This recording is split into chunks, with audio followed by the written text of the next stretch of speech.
This is the AK-47 assault rifle, the preferred weapon of your enemy. The U.S. military does not integrate live fire training where we actually shoot at our personnel at close quarter like this. Hey, I'm Lamont Christian, United States Army Command Sergeant Major, retired. And I had the honor and the privilege to serve as a drill sergeant, and then later on leading drill sergeants as the commandant for the US Army Drill Sergeant Academy. I'm back to look at some more boot camp scenes in movies and TV shows and judge how real they are. Get the down off of my obstacle! I will motivate you, Private Pyle! Quickly! Move it up!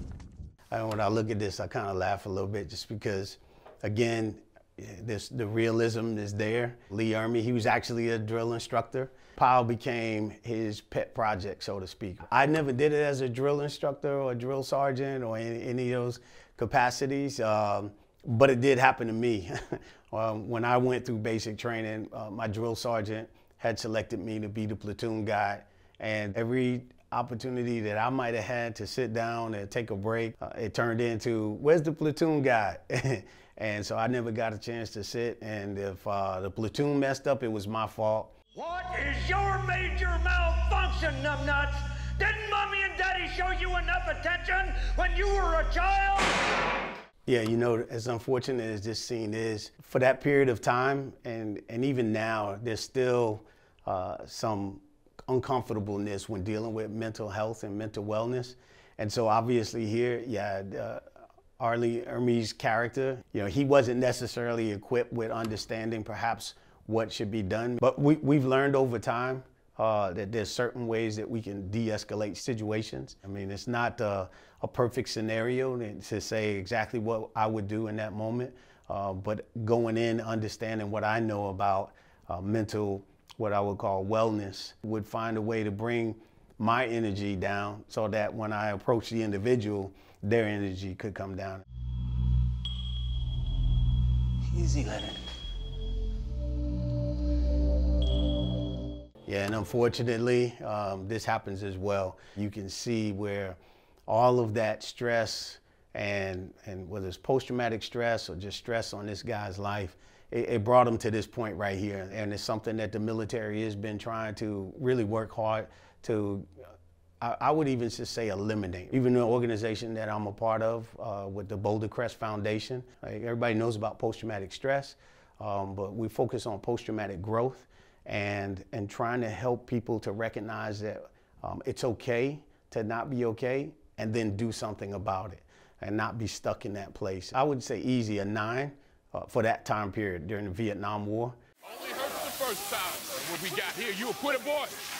Oh, yeah, I know what's up. You know, we look at this training right here, and it's called BUDS training or SEAL training, basic underwater demolition SEAL training. I'm, you know, Army, never been in the Navy, but I've worked beside some guys who had served as Navy SEALs, where they're being hosed down and they're doing the flutter kicks. All of that is incorporated in some type of training, and whether it's SEAL training, Ranger school, anything that's what we would consider Tier 1 operators, the tip of the spear, and your special operating forces in their training. It's a little bit more physical than it would be in your basic combat training. How you feel? Oh yeah, dangerous. Feeling dangerous. I'm looking for warriors. Keep count. That was pretty realistic right there. I mean, you can see it's like in the middle of the night there, and they're shaking, they're cold. And this is one of those tough weeks. You always hear about it on TV and in movies where they talk about how Hell Week, a part where they're testing their mettle to see if they got what it takes. I mean, the attrition rate is somewhere between 75 and 80%. And then you look at the physical aspects of it. What you saw, a lot of these guys that was really dealing with possible hypothermia and things like that.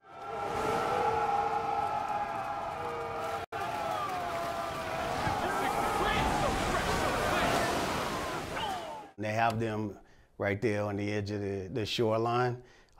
They used to call that surf torture, but I'm aware now that they call it surf immersion.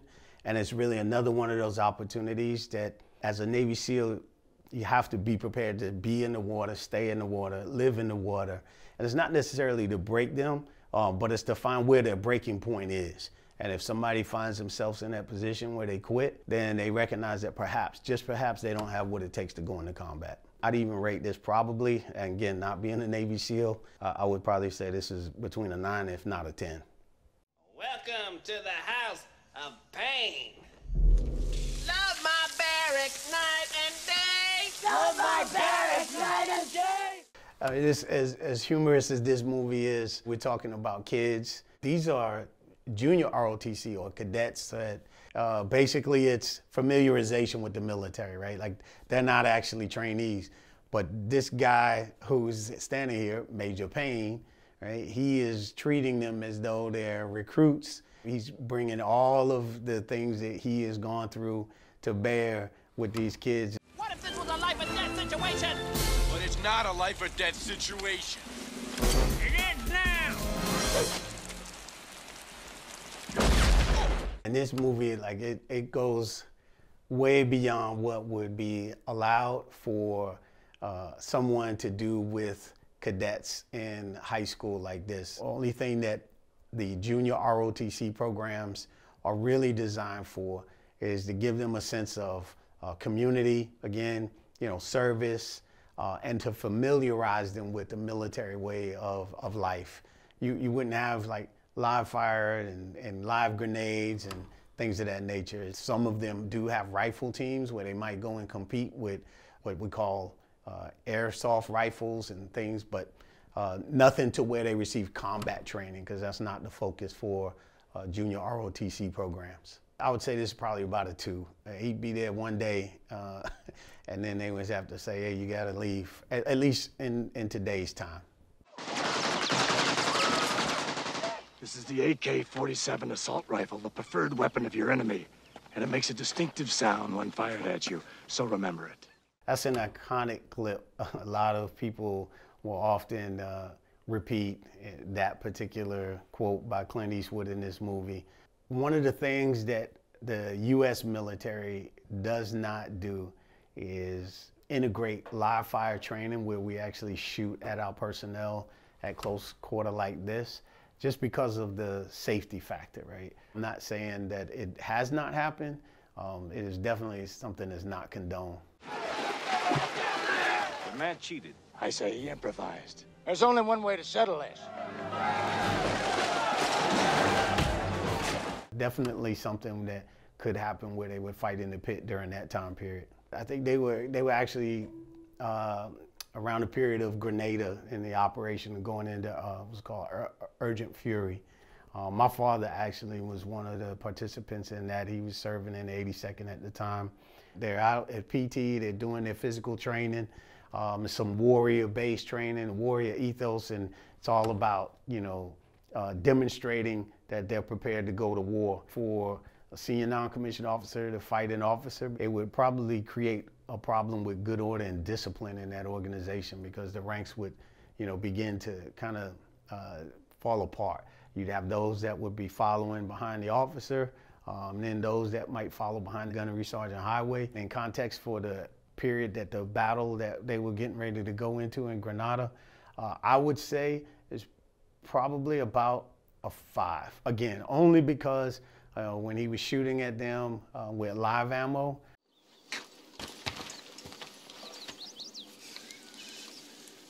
we're in the wrong position. And the thing here is, like, this is not boot camp or basic training, but it is training. Typically, organizations, before they can be certified to go to battle, they have to go through what we call combat training centers. And these combat training centers are by design set up to put organizations through all of the battle, what we would call medals, right? Their mission essential task list, everything that they are supposed to accomplish in order to successfully conduct battlefield operations. Deploy your troops. Captain, you've just been killed, along with 95% of your company.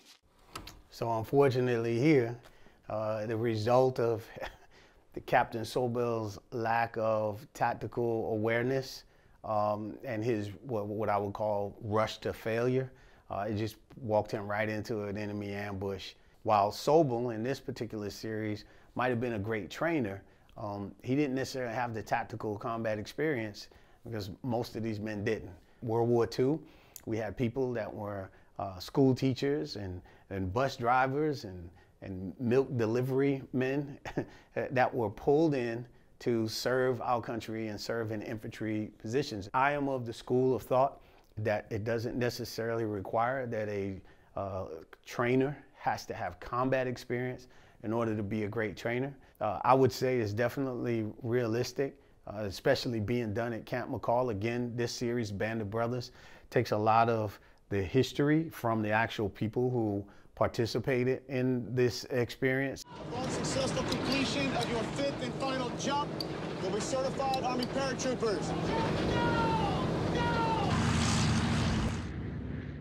Basically, that's Army Airborne School, and they're getting their 5th jump. It takes 5 jumps to complete the airborne training. And so airborne training is some advanced training that you go to after you've completed basic training, and then you go and you learn your job skill, whatever that might be. So I actually enjoy the fact that these paratroopers are jumping as well because of my own connection. I served as a paratrooper in the 82nd Airborne.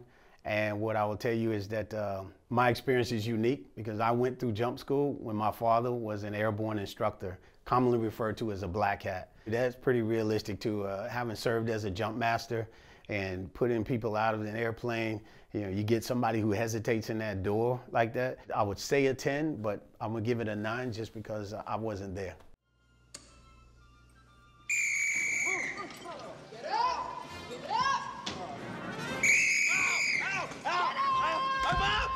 This opening scene right here, you know, that's pretty realistic. Whistles during this time period was part of the uniform, and it was utilized to do exactly what this drill sergeant is doing, is to wake them up. There's periods of time where certain training methods, basically they get dropped. The lights are always gonna be one of those ways to wake them up. When I say go, go!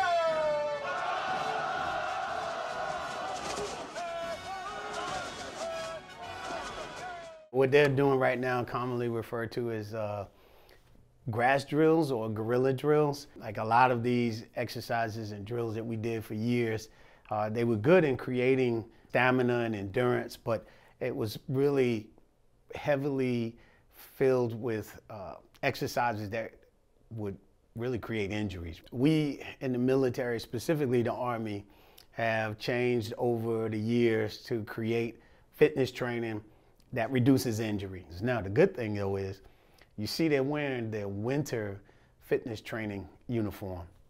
And what I will tell you is this was definitely one of the exercises that we would do to get warmed up because it would be pretty cold. The gig line runs down the seam of your shirt, through the edge of your belt buckle, down the seam of your zipper. See it, learn it, do it.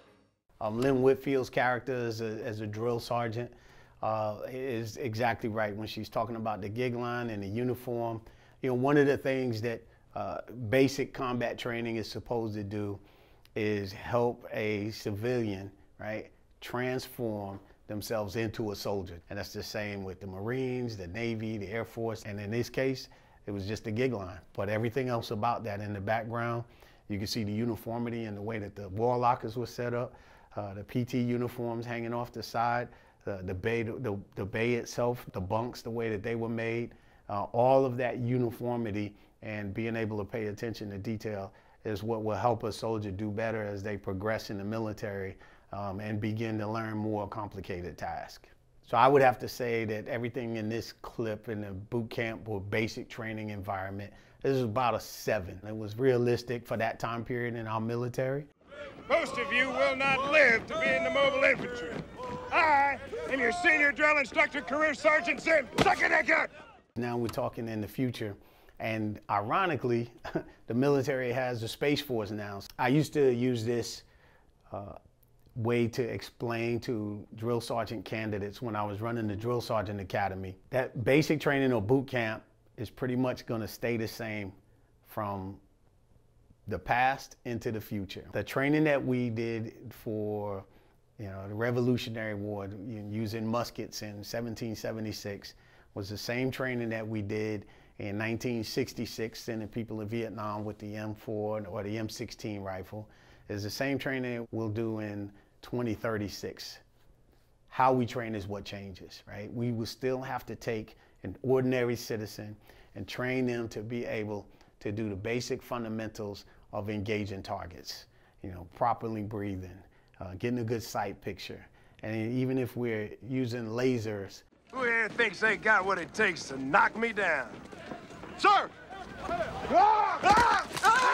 Looking at this, even when I was a drill sergeant myself, I never would try to take on a trainee. It was one reason why. As time went on and I got more wiser, that is, I understood that some of the recruits coming in might actually have a skill set that might be better than mine. I mean, you look at it now, you have UFC fighters, boxers, and you know, world-class wrestlers that might join the military. You didn't want to be embarrassed if one of these people came through and they had a lot more skill than you. I would have to give it a 5. I don't know if we're going to be in this space, literally and figuratively, in this space in the future, but I would say, again, what we train may change over time, but how we're able to do that is actually the thing that evolves. Look down at your feet on my footprints. The yellow footprints. That's something that the Marines do very well. Every Marine has put their feet on the yellow footprints, and you know, they have them lined up just like this. And so this is the beginning of the making of a Marine. Are you in a terror cell? Are you now, or have you ever been a homosexual? No, sir! This movie was around 2005-ish, and was during one of those periods of the flex in the military where it was don't ask, don't tell was a policy. No matter what someone's sexual orientation was, that as long as they didn't openly display it, then they were okay, right? Even the fact that he asked in the beginning if he had ever been a homosexual during that time period, you couldn't even ask that.